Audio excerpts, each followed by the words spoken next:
Yang terhormat, Majelis Hakim yang saya muliakan, tim Jaksa Penuntut Umum, tim penasehat hukum, dan hadirin yang saya hormati. Puji syukur saya panjatkan kepada Tuhan Yang Maha Esa, karena kita sudah diberi kesehatan dan kesempatan untuk hadir di persidangan ini. Terutama untuk Yang Mulia Majelis Hakim yang sudah memberikan segenap waktu, pikiran, dan perhatiannya, serta kesempatan kepada saya untuk membacakan pledoi pribadi. Pledoi ini bukanlah merupakan perlawanan terhadap proses hukum yang sedang berjalan, melainkan ungkapan suara hati dan perjalanan hidup saya, agar kebenaran dapat dipertimbangkan dengan bijaksana oleh Yang Mulia Majelis Hakim. Terima kasih yang sedalam-dalamnya kepada tim penasehat hukum yang telah secara bersungguh-sungguh dalam mendukung saya untuk selalu bisa mengikuti proses demi proses dalam mencari kebenaran yang material dan keadilan bagi saya. Terima kasih kepada para ahli dan saksi yang telah hadir dan memberikan keterangan selama persidangan ini.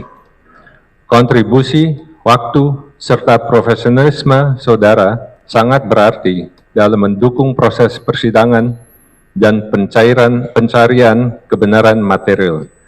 Atas perhatian dan kerjasama yang diberikan, kami ucapkan terima kasih.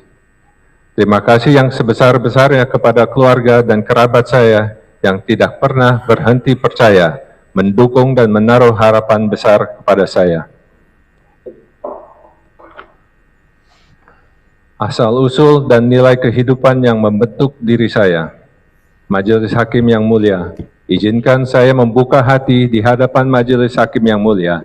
Ini bukan semata sebagai seorang terdakwa, melainkan sebagai warga negara Indonesia yang lahir, tumbuh, dan besar di Indonesia. Saya lahir pada tanggal 4 Januari 1963 di Rumah Sakit St. Carolus, Jakarta, sebagai anak bungsu dari 6 bersaudara. Kehadiran saya di dunia ini membawa serta status saya sebagai warga negara asing, mengikuti kewarganegaraan dari ayah saya. Dan pada usia 18 tahun, saya mengambil satu keputusan penting yang mengubah arah hidup saya, yaitu memilih untuk menjadi warga negara Indonesia. Keputusan tersebut bukanlah langkah administratif semata. Itu merupakan keputusan batin. Sejak saya kecil telah dipupuk dengan nilai-nilai nasionalisme dan budaya serta tata krama Indonesia oleh kedua orang tua saya. Negara ini telah menjadi rumah tempat saya belajar tentang kehidupan, perjuangan, dan arti sesungguhnya dari kebersamaan, kesatuan, dan keberagamaan. Ayah saya adalah seorang pengungsi dari Tiongkok yang pada usia belum genap 15 tahun telah menunjukkan keberanian luar biasa dengan menumpangi kapal kecil untuk meninggalkan tanah kelahirannya dan mengarungi lautan menuju Malaysia. Meski hanya menempuh pendidikan dasar, perjalanan hidup beliau merupakan kisah tentang keberanian, keteguhan, dan harapan. Dari perjuangannya itulah saya belajar bahwa hidup tidak selalu mudah, tetapi dengan tekad, keyakinan, dan keberanian kita dapat melalui samudera kehidupan yang luas dan penuh tantangan, serta memahami arti perjuangan yang sesungguhnya. Saya terlahir dari seorang ibu yang sederhana, seorang perempuan tangguh yang berasal dari Cirebon, Jawa Barat. Ibu saya meninggalkan kampung halamannya dan merantau ke Jakarta dengan satu harapan agar anak-anaknya bisa hidup lebih baik daripada dirinya. Hidup di kota besar seperti Jakarta tidak pernah mudah, namun semangat ibu saya menjadi cahaya yang menuntun saya untuk tidak menyerah, untuk terus berjuang dengan cara yang benar. Nilai-nilai yang ditanamkan kedua orang tua saya menjadi kompas dalam perjalanan hidup saya. Pendidikan dan perjalanan profesional dan dedikasi dalam dunia usaha. Majelis Hakim yang mulia. Pada tahun 1980 hingga 1990, saya menempuh pendidikan dan memulai karir profesional di Amerika Serikat. Pengalaman tersebut membuka wawasan saya tentang profesionalisme, etika bisnis, dan dinamika dunia usaha global. Di sana pula, saya ditempa belajar membentuk karakter, kedisiplinan, serta memahami secara mendalam makna tanggung jawab dalam setiap langkah dan keputusan. Sekembalinya saya ke Indonesia, saya tidak datang dengan ambisi pribadi, melainkan dengan tekad untuk mengabdikan pengalaman dan pengetahuan yang saya dapatkan demi memperkuat fondasi bisnis keluarga.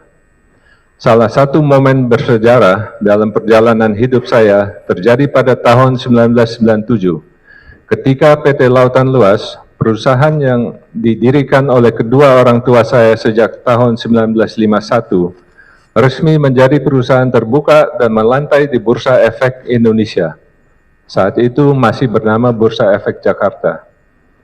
Momen tersebut menjadi tonggak penting, karena pada masa itu tantangan dunia usaha sangat besar.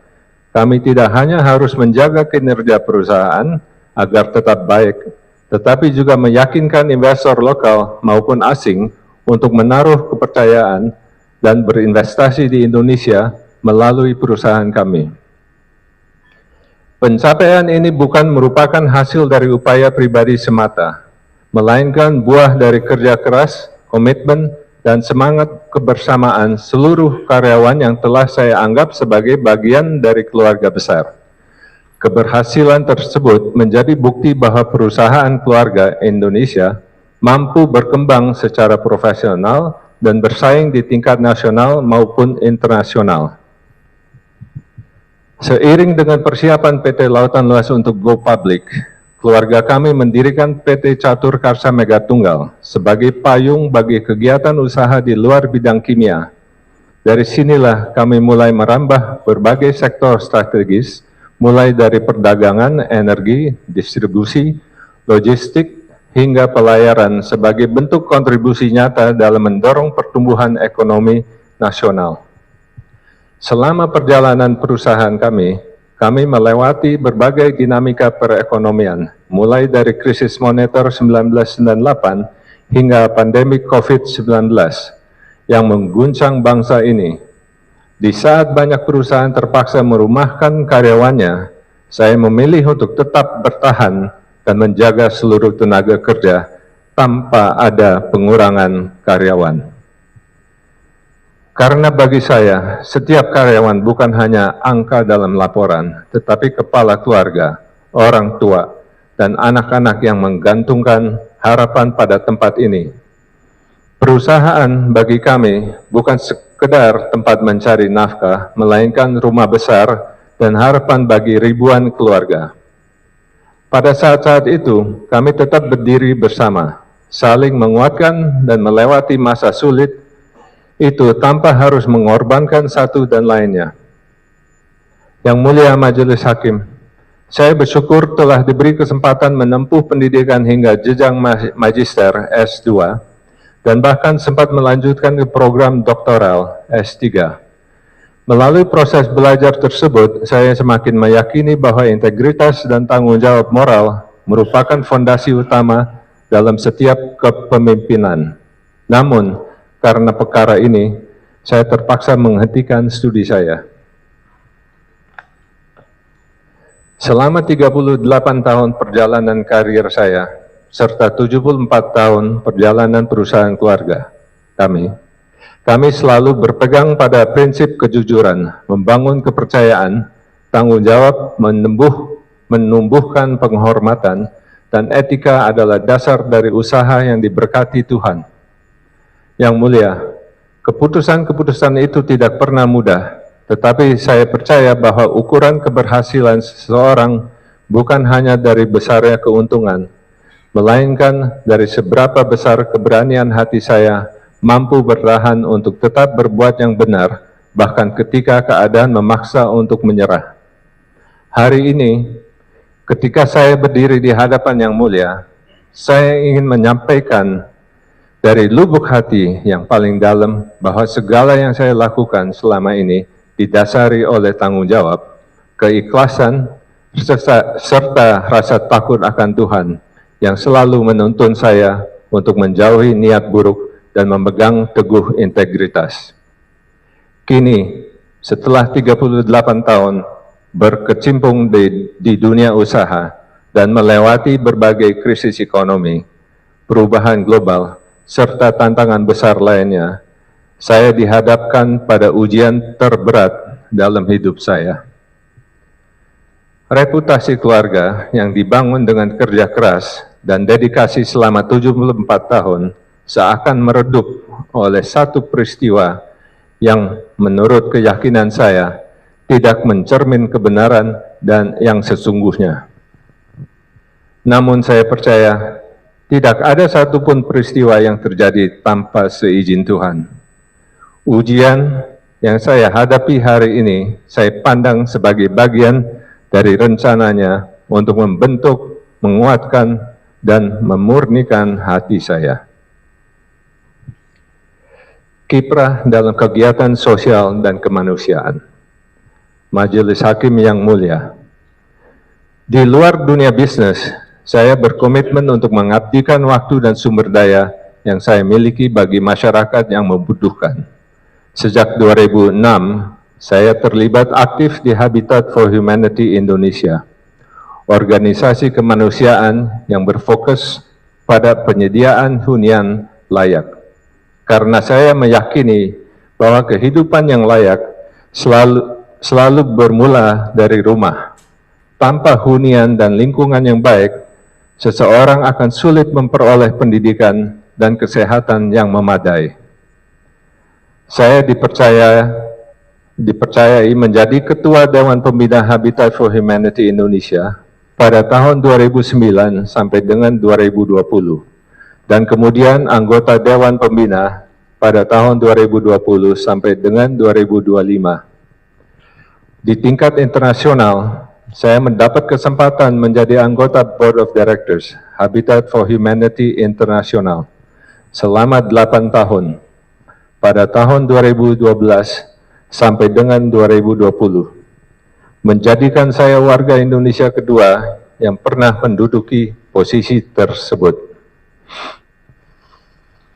Selama pengabdian tersebut, Habitat for Humanity Indonesia telah membangun dan memperbaiki kurang lebih 40.000 rumah, menyediakan sekitar 31.000 akses air bersih dan sanitasi, serta melayani kurang lebih 220.000 keluarga di berbagai daerah.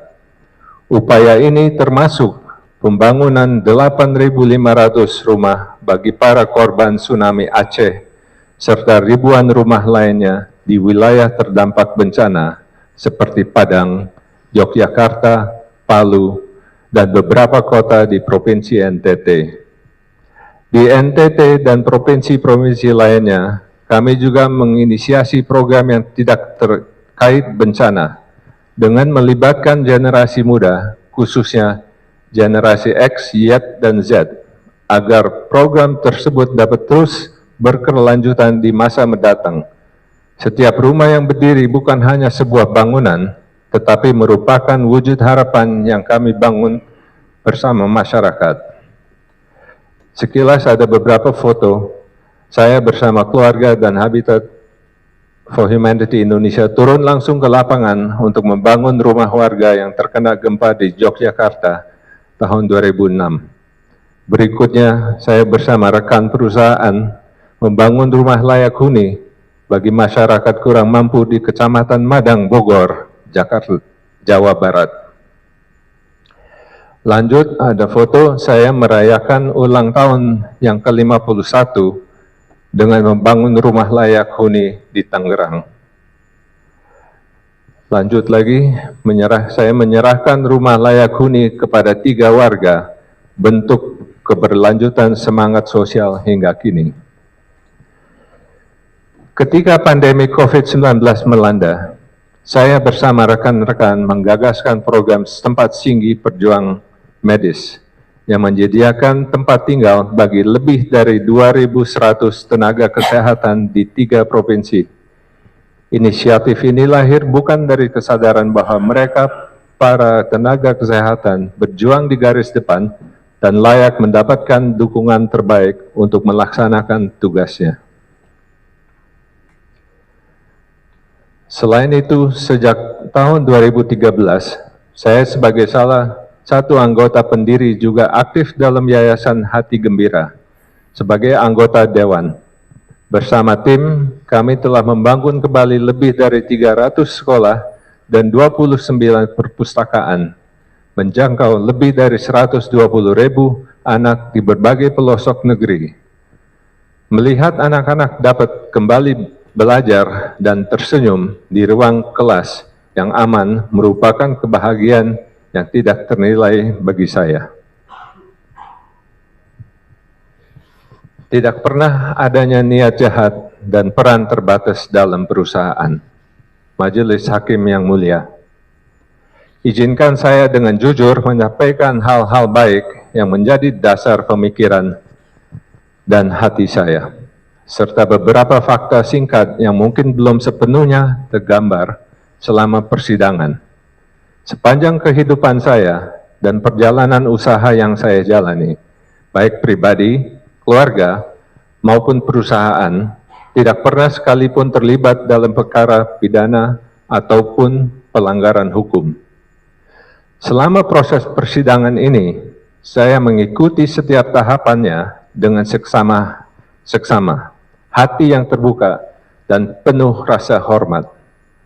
Dari seluruh rangkaian pemeriksaan saksi, dokumen, serta alat bukti yang dihadirkan, tidak terdapat satupun fakta yang menunjukkan bahwa saya memiliki niat jahat ataupun maksud untuk merugikan keuangan negara. Saya tidak pernah punya niat jahat. Saya sebagai Komisaris Utama PT Petro Energi tidak menyangkal bahwa saya memberikan kepercayaan penuh kepada manajemen untuk menjalankan perusahaan. Sejak awal, saya meyakini bahwa keberhasilan usaha hanya dapat dicapai melalui kerjasama, profesionalisme, dan kepercayaan yang tulus. Bagi saya, kepercayaan bukan bentuk kelalaian dan niat baik tidak dapat dipandang sebagai perbuatan pidana.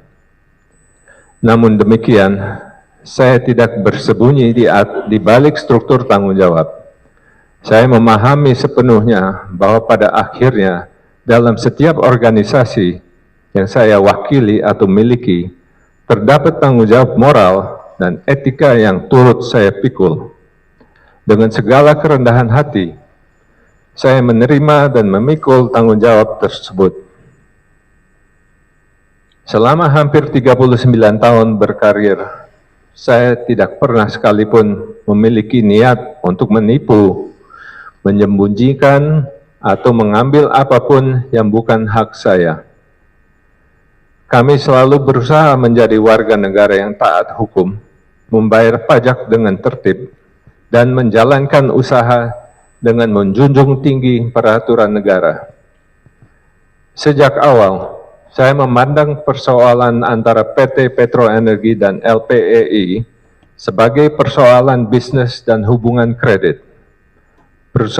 Perusahaan memang mengalami tekanan keuangan yang berat, hingga akhirnya masuk PKPU pada tahun 2019 dan dinyatakan pilot pada tahun 2020.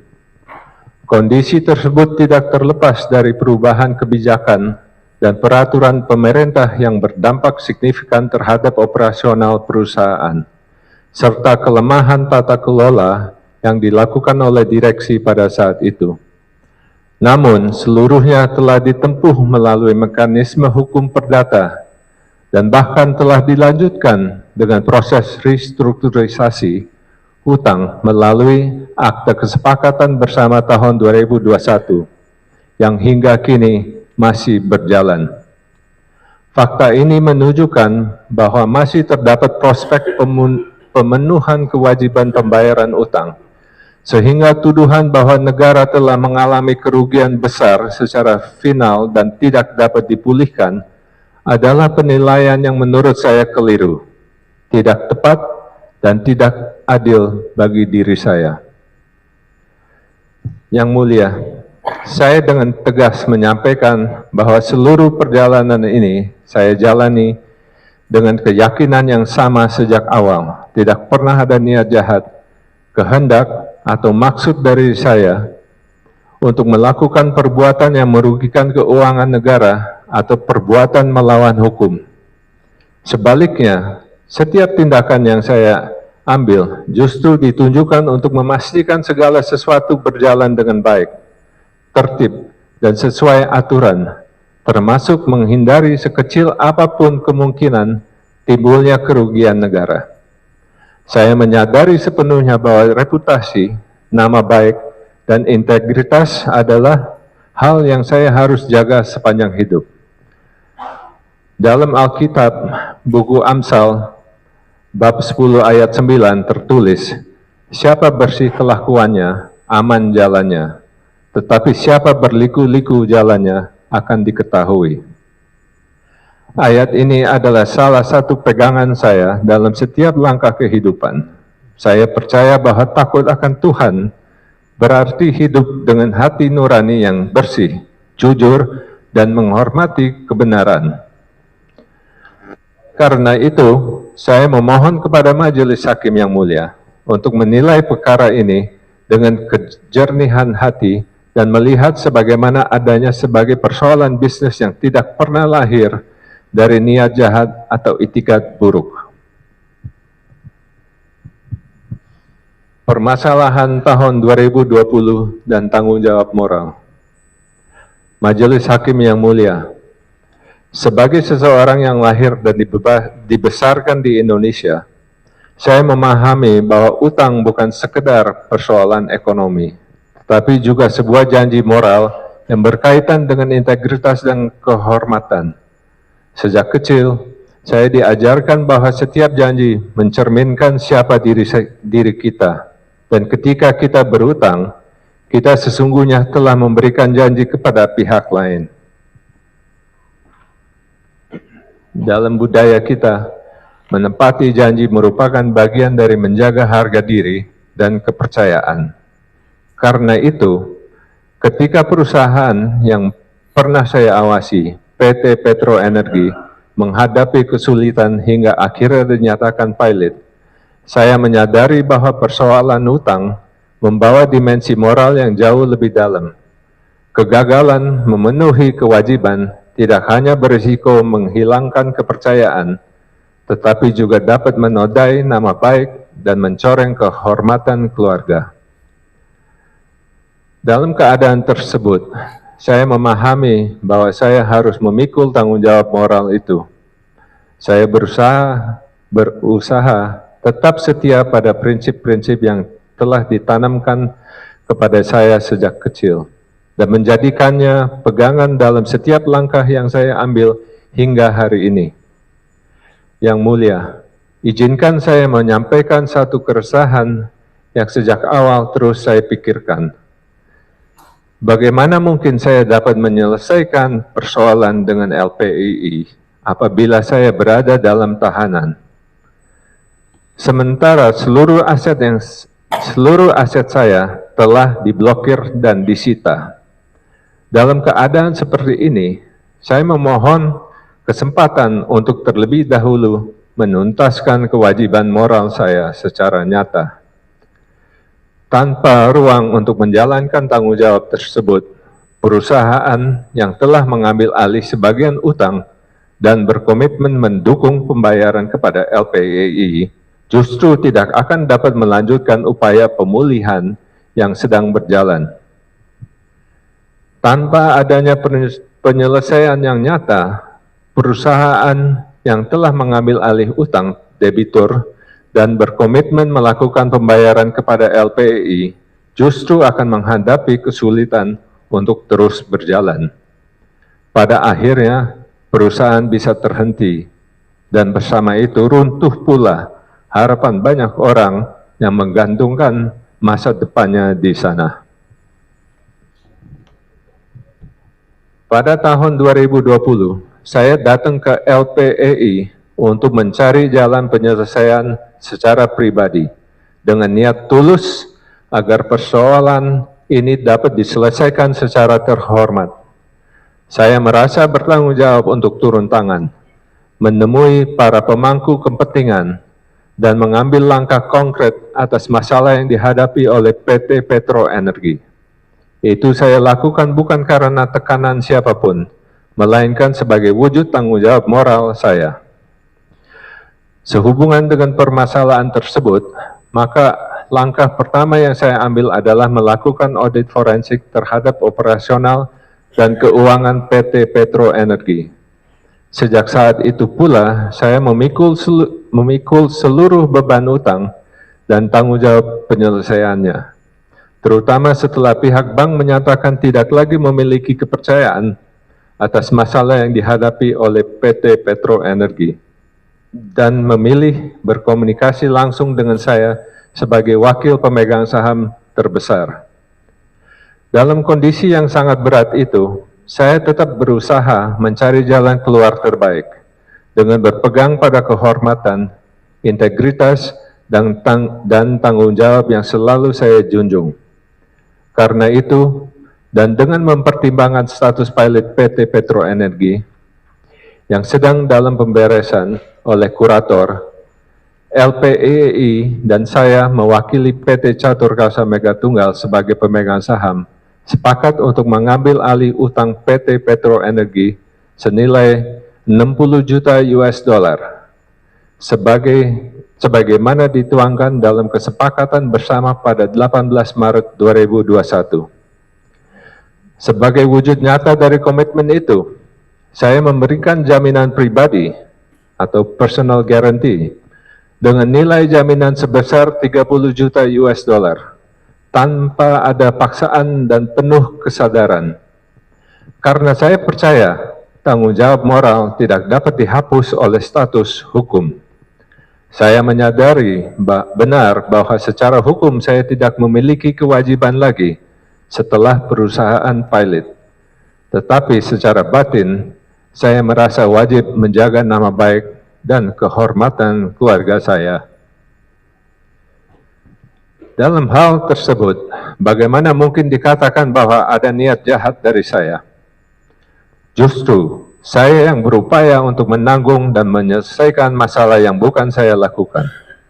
Hal tersebut saya jalankan dengan dilatar belakangi oleh itikat baik untuk memperbaiki keadaan, bukan untuk mengambil keuntungan pribadi.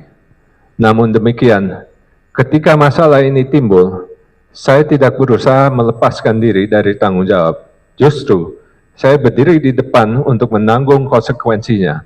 Karena bagi saya itulah arti dari kepemimpinan dan kehormatan.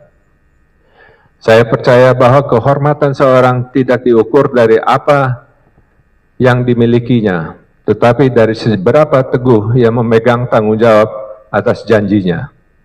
Bagi saya, hutang adalah janji yang harus ditepati karena menyangkut kepercayaan. Dalam budaya kita, kehilangan materi tidak sepenting kehilangan kepercayaan. Oleh karena itu, saya berusaha menjaga agar kepercayaan tersebut tetap terjaga. Tanggapan tuntutan. Majelis Hakim yang mulia, izinkan saya memberikan sedikit tanggapan atas tuduhan yang memberatkan saya. Setelah mendengar tuntutan pidana terhadap diri saya, yaitu 11 tahun, denda 400 juta rupiah, serta wajib membayar uang pengganti 32,69 juta US dollar, saya merasa tuntutan tersebut tidak mencerminkan fakta persidangan yang beberapa bulan ini telah saya ikuti. Tuntutan yang menyebut bahwa saya memperkaya diri, saya selaku beneficial owner sebesar 22 juta US dollar dan 600 miliar rupiah, sungguh telah menusuk hati saya, karena sama sekali tidak sesuai dengan kenyataan dan fakta yang sebenarnya. Sampai dengan perusahaan dipilotkan, saya tidak menerima 1 rupiah pun dan dana dari pencairan fasilitas kredit yang diberikan LPEI tersebut. Bahkan, saya melalui PT Catur Karsa tidak dan belum pernah menerima gaji maupun dividen dari PT Petro Energi. Sebaliknya, dukungan pendanaan dari perusahaan di bawah kepemilikan saya tidak lain untuk membantu perusahaan agar tetap dapat beroperasi dan dapat tetap memberikan manfaat serta membayar kewajiban-kewajiban, terutama kewajiban pajak kepada negara, gaji karyawan, serta kepada supplier dan vendor yang menggantungkan harapannya kepada PT Petro Energi. Saya merasa ada bagian yang belum sepenuhnya menggambarkan kenyataan. Istilah kerugian negara digunakan seolah kerugian itu sudah terjadi. Padahal kerugian seharusnya sesuatu yang benar-benar nyata dan jelas. Fakta persidangan menunjukkan bahwa saya tidak pernah menerima atau menikmati dana dari LPEI. Bahkan ahli dari penuntut umum sendiri menyatakan bahwa tidak ada aliran dana apapun ke saya. Dan tidak ada bukti akuntansi yang menunjukkan saya mendapat keuntungan. Yang membuat saya semakin yakin adalah kenyataan bahwa berdasarkan perhitungan kurs tengah BI, LPEI justru memperoleh pendapatan 1,289 triliun rupiah, jauh di atas nilai hutangnya, sehingga ada keuntungan sekitar 455,5 miliar rupiah hanya dari selisih kurs saja, bukan kerugian. Oleh karena itu, keyakinan saya didasarkan pada kenyataan bahwa tidak akan ada uang atau modal LPI, kalau yang dianggap uang negara, yang berkurang dalam penyelesaian pembayaran pinjaman ini, bahkan semakin bertambah terutama dengan adanya selisih kurs tersebut. PT Petro Energi dalam pilot dan kami yang bertanggung jawab memang pada faktanya memikul beban yang sangat besar. Namun demikian, kami selalu berusaha menunjukkan itikat baik dan memenuhi kewajiban kami untuk menyelesaikan kewajiban pembayaran yang telah disepakati bersama.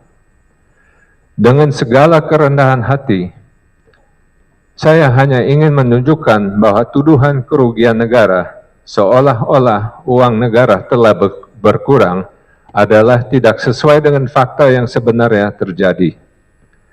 Terkait kalimat, "Where is Exim Bank?" yang dijadikan dasar tuduhan seolah-olah saya memberikan perintah, instruksi, intervensi, dan bahkan dianggap sebagai wujud niat jahat. Saya telah menjelaskan secara lengkap di persidangan mengenai konteks dan narasi sebenarnya dari komunikasi tersebut, khususnya terkait permintaan bridging loan. Pertanyaan itu sama sekali bukan instruksi dan bukan wujud intervensi saya kepada direksi. Pada saat itu, saya hanya mencoba memahami kebutuhan bridging, karena menurut pemahaman saya, manajemen sedang memproses fasilitas pembiayaan dengan LPEI. Di benak saya, apabila kebutuhan manajemen dapat dipenuhi melalui fasilitas yang sedang diproses tersebut, maka bridging mungkin tidak lagi diperlukan.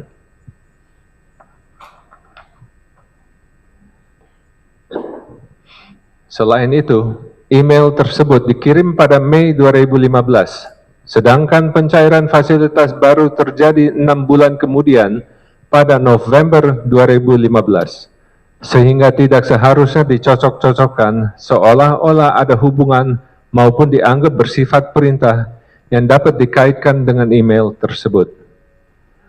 Pertemuan saya dengan LPEI yang diatur oleh terdakwa 1 sama sekali tidak menunjukkan adanya meeting of minds. Klaim bahwa terjadi kesepahaman hanya disampaikan oleh terdakwa 1 tanpa sumpah dan tanpa adanya persamaannya dengan keterangan saksi lain atau fakta persidangan yang saya dengar dan ikuti selama ini. Hal ini membuat saya bertanya, mengapa keterangan terdakwa 1 seolah diberi bobot begitu besar, sementara suara dan hak terdakwa 2, terdakwa 3 serta para saksi lainnya seakan terabaikan. Fakta persidangan juga secara konsisten menunjukkan bahwa saya tidak pernah melakukan intervensi dalam distribusi dana maupun penggunaan fasilitas pembiayaan LPEI. Seluruh keputusan dan pelaksanaan teknis berada sepenuhnya dalam kewenangan direksi dan di luar peran saya. Selain itu, saya tidak mengetahui adanya pengaturan fee 1%, sebagaimana diakui oleh terdakwa 1 Newi Nugroho. Saya tidak pernah memberi arahan, tidak pernah dilibatkan, dan tidak memiliki pengetahuan apapun mengenai skema tersebut. Justru, saya sendiri terkejut ketika hal ini muncul di persidangan.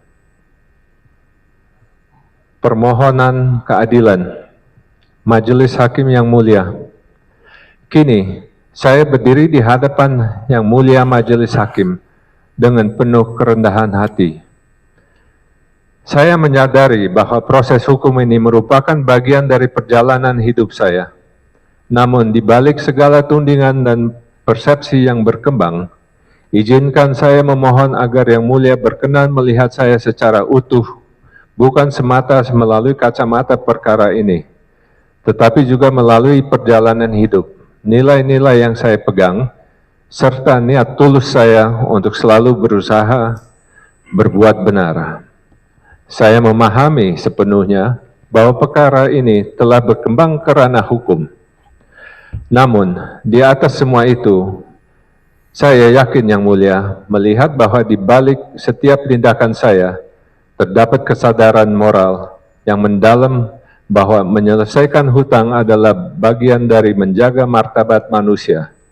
Saya tidak ingin meninggalkan aib bagi keluarga saya, tidak ingin ada noda pada nama Masrin, dan tidak ingin generasi setelah saya menanggung beban dari kesalahan yang tidak mereka perbuat.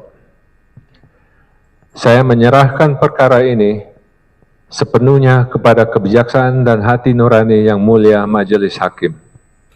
Saya percaya bahwa keputusannya akan diambil berdasarkan pada kebenaran yang seadil-adilnya.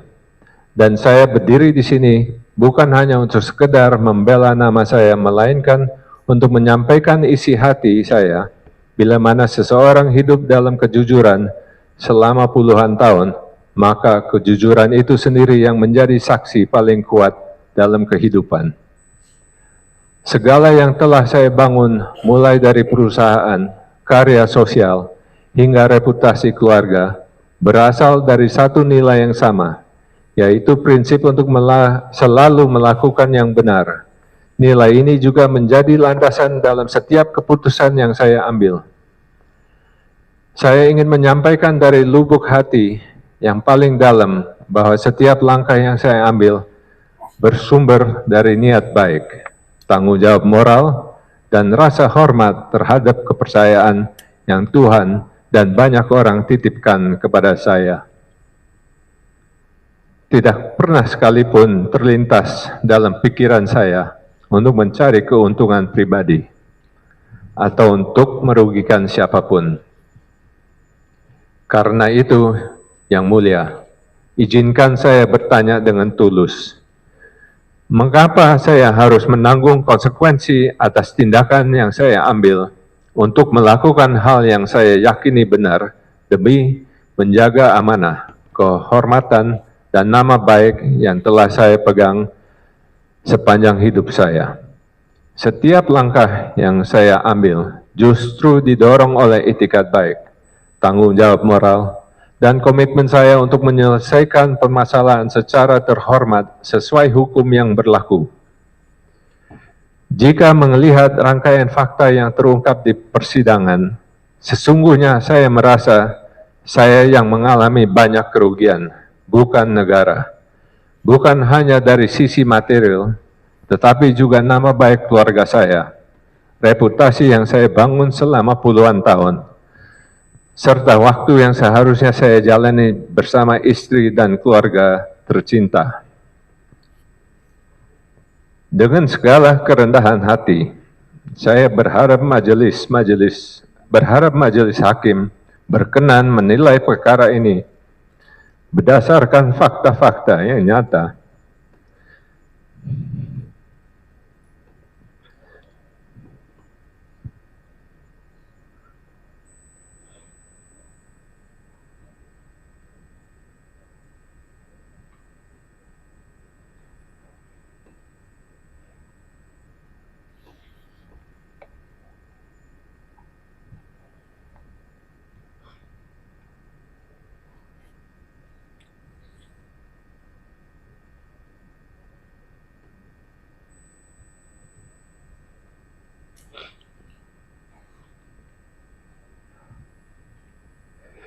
dan memberikan putusan yang sejalan dengan kebenaran. Penutup.